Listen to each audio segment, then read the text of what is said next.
Kak, terima kasih, ini sangat menginspirasi sekali. Nah, sekarang kita bahas di tema yang berikutnya. Karena kebetulan ini Kak, Pipitnya bisa hari ini ya kan. Karena kalau mengundang lagi ini belum tentu bisa guys. Jadi mumpung sekarang bisa, ya kita lanjutkan aja pembahasannya. Gitu kan.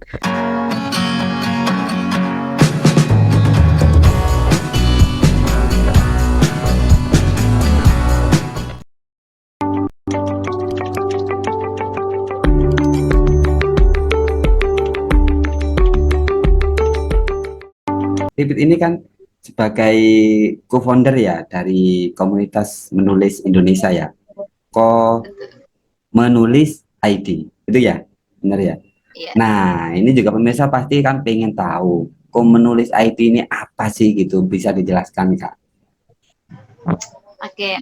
Komunitas ID ini ya atau KMI komunitas ID itu sebenarnya Instagramnya. Instagram itu komenulis.id, tapi kalau kami menyebutnya itu KMI kan. KMI kepanjangannya dari Komunitas Menulis Indonesia. Adalah suatu komunitas literasi yang bergerak di bidang kepenulisan ya. Karena sesuai dengan namanya, bergerak di bidang kepenulisan.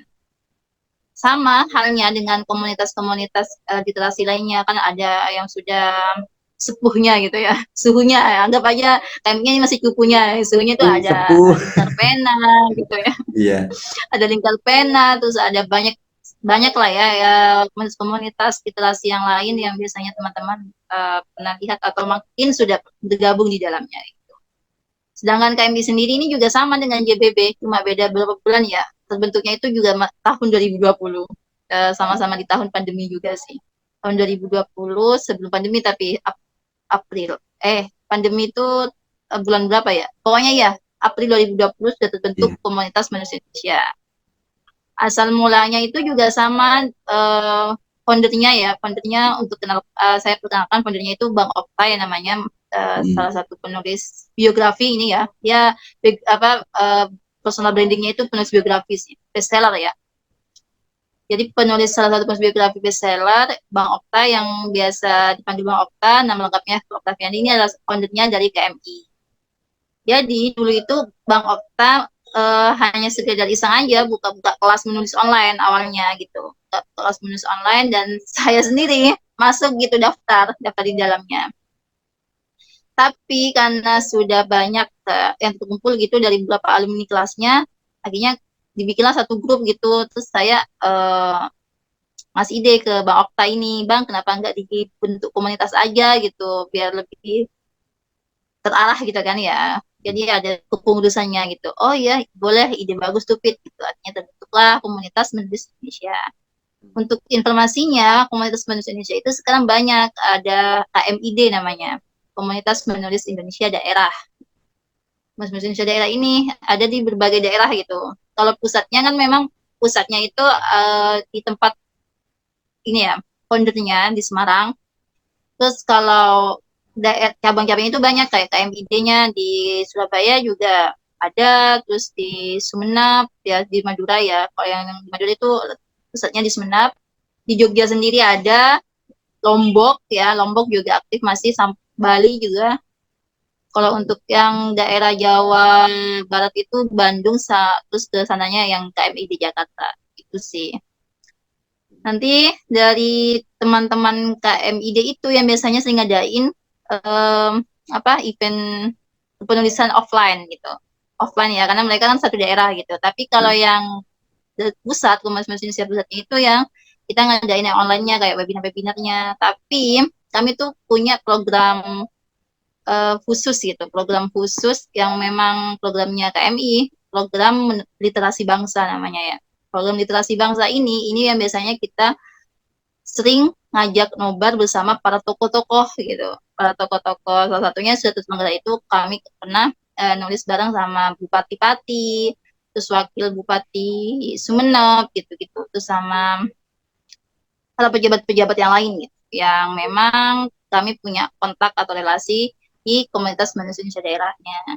Kayak gitu sih, Kak. Oke, luar biasa guys. Di samping beliau ini bergerak di bidang ya tadi JBB gitu kan. Sekarang di bidang literasi. Luar biasa. Jadi awal mulanya itu panjenengan tadi yang ikut kayak pelatihannya itu ya akhirnya Hmm. punya ide kenapa nggak bikin gitu, akhirnya bikin dan sekarang alhamdulillah sudah menyebar insya Allah ke seluruh negeri gitu, ada gitu kan KMID-nya tadi itu daerah. Berarti ini tiap daerah ada pengurus sendiri atau gimana Kak? Apa semuanya memang berpusat dari pusatnya di Semarang itu? Enggak, jadi tetap ada di daerahnya masing-masing, tetap ada.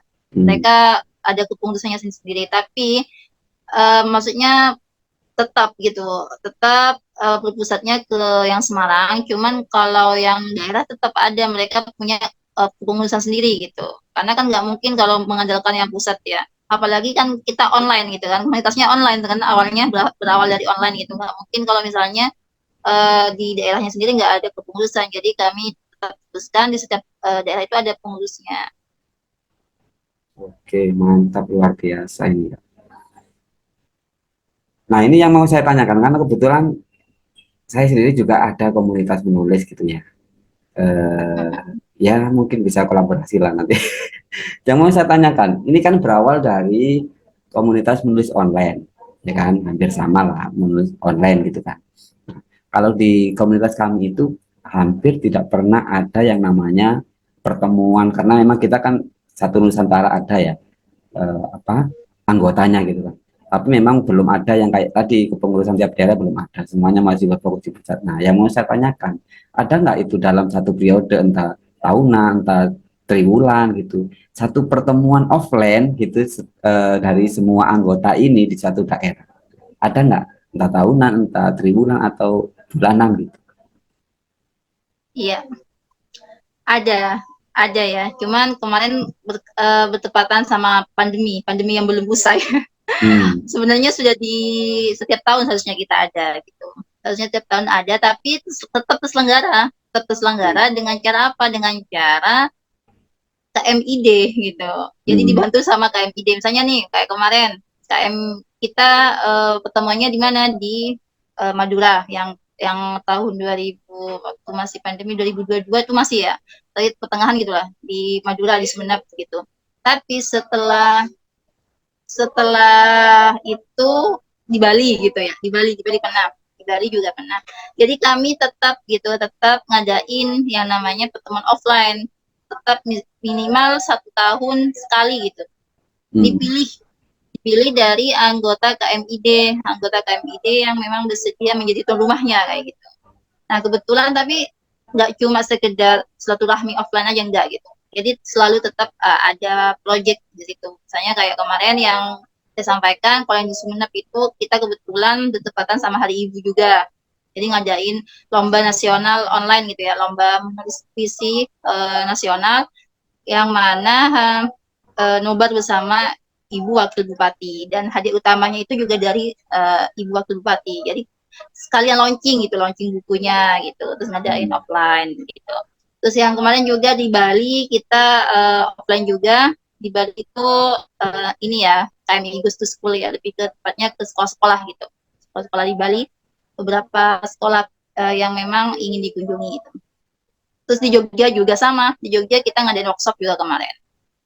Jadi tetap Kak, tetap ada pertemuan Oke, offline-nya. oke, mantap, luar biasa. Ini jadi inspirasi untuk saya pribadi. Iya.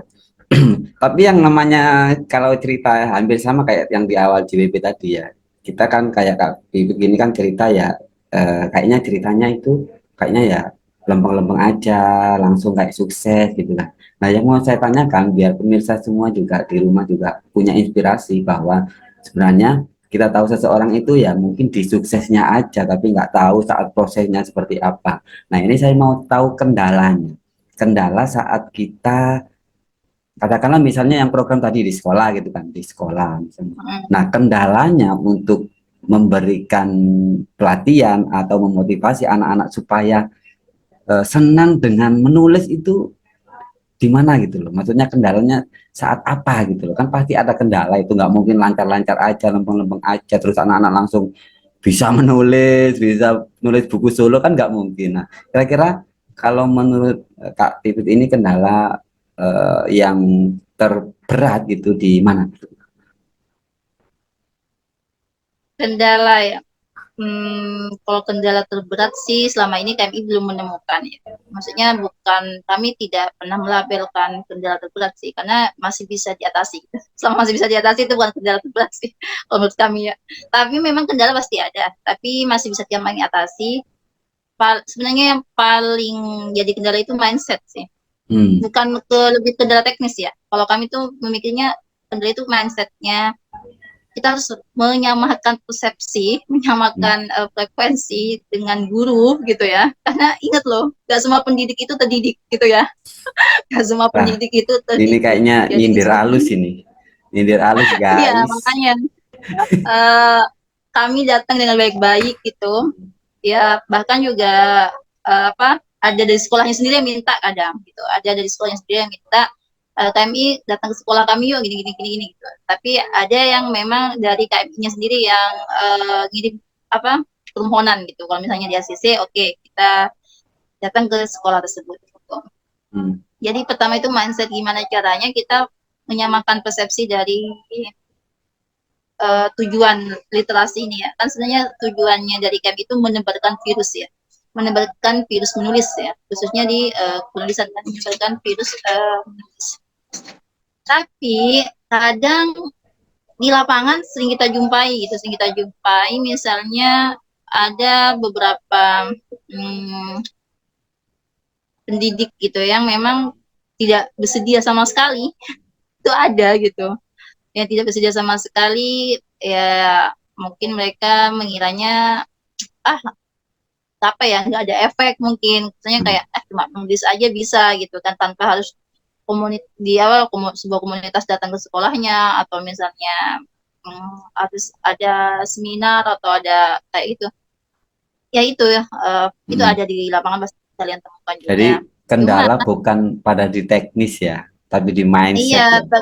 mindset itu Iya, kendalanya mindset. Nah kita temui juga itu. bener. Karena kalau mindsetnya udah nggak bener itu udah nggak bisa ke teknis kita kan. Teknis itu Iya kan kalau betul. mindsetnya udah bener, udah sefrekuensi, baru kita main ke teknis, ngajarin kan gitu. Ya luar biasa guys.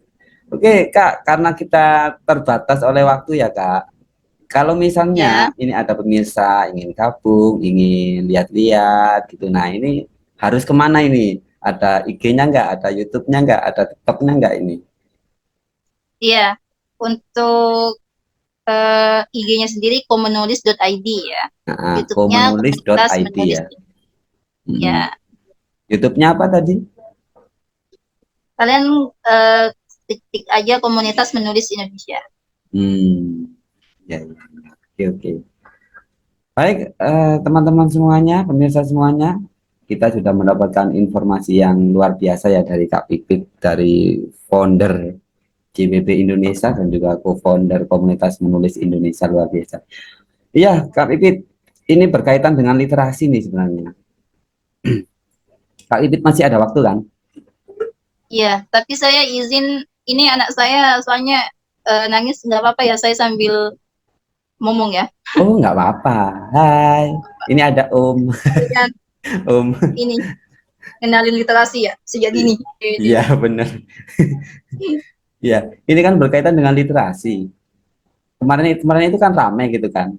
Mungkin Kak Pipit juga ngikutin gitu kan terkait hasil PISA gitu kan, Indonesia yang menurun gitu. Kan PISA itu kan penilaian tentang literasi kita gitu kan, dan juga Iya, matematik sainsnya gitu kan.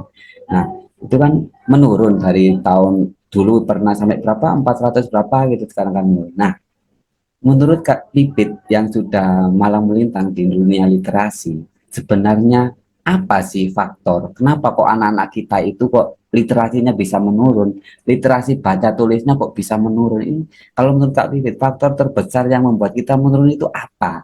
Ini penting ini, biar pemirsa semua juga tahu gitu. Biar ibu-ibu yang di rumah biar tahu problemnya apa, sehingga nanti bisa kita carikan solusi. Gimana Kak Pipit?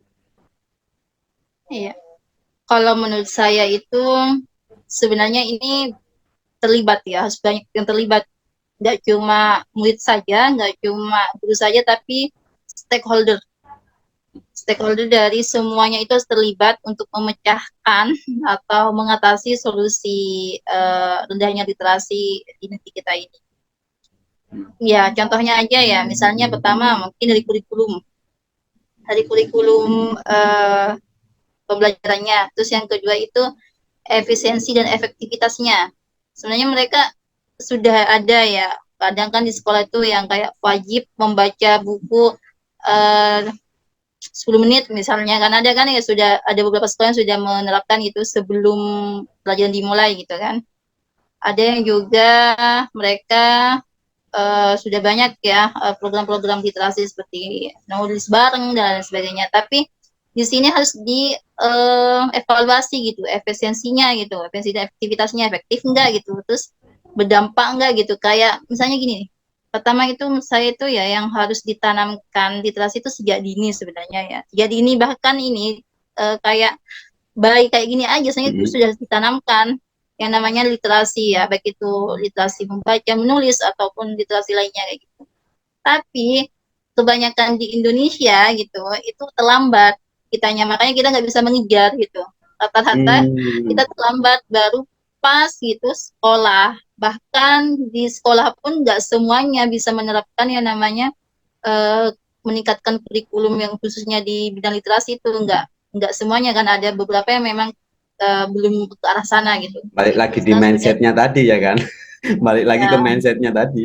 Iya. balik lagi ke mindsetnya. Jadi sebenarnya kita itu tertinggal ya karena kita memulainya saja sudah tertinggal gitu. Iya, iya, iya. Memulainya saja sudah tertinggal, makanya kita juga tertinggal dari negara-negara yang lain, negara-negara yang masuk itu kemarin ya apa Ya masuk penilaian juga lima besar lah. Lima besar kan 15 pasti. ya, Mm-mm. bahkan kita nggak nyampe 15 besar aja Yo, nggak nyampe ya. kita lima besar dari belakang. Iya.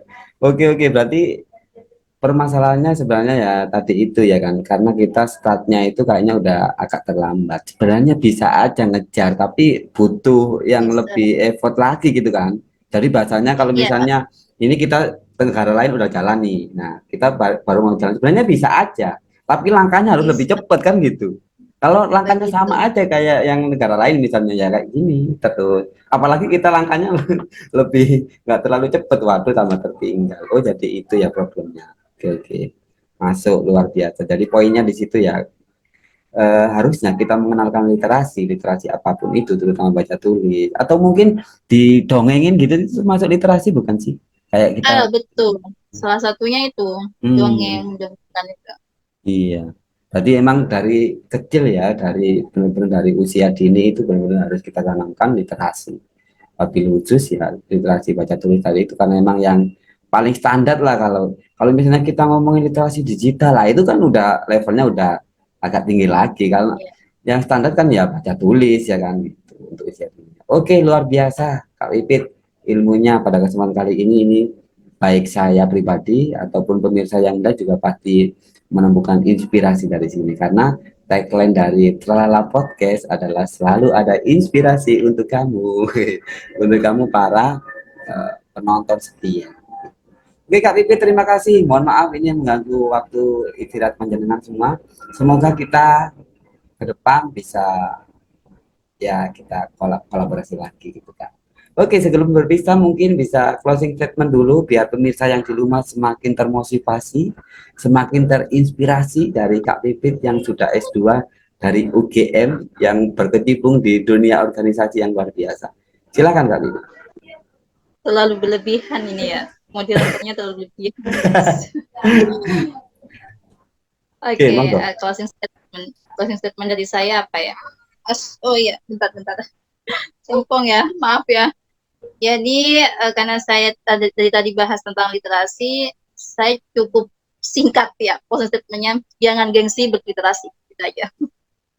Luar biasa. Meskipun singkat, meskipun padat, tapi ini ada pesan tersirat, guys. Bukan hanya tersurat, Iya. tersirat yang harus kita serap gitu kan.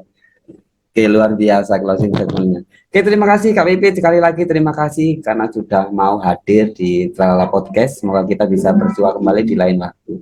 Oke, Kak Pipit, terima kasih. Assalamualaikum. Waalaikumsalam. Oke, mohon maaf. Dedek bayi. Ini Om. Ada gitu. Dadah. Ya oke guys, demikian tadi obrolan singkat saya dengan Kak Pipit yang luar biasa sekali ya. Beliau sebagai founder dari JPP Indonesia, kemudian co-founder dari komunitas menulis Indonesia. Ada banyak hikmah, ada banyak pelajaran yang bisa kita dapat dari sharing-sharing beliau ya kan. Ada banyak motivasi yang bisa kita ambil, ada banyak inspirasi yang bisa kita ambil gitu kan. Terutama dari hal bagaimana kita membangun sebuah komunitas, sebuah organisasi, sebuah perkumpulan. Itu niat awalnya dari sebuah ketulusan, dari sebuah keikhlasan melihat realita di sekelilingnya gitu ya guys.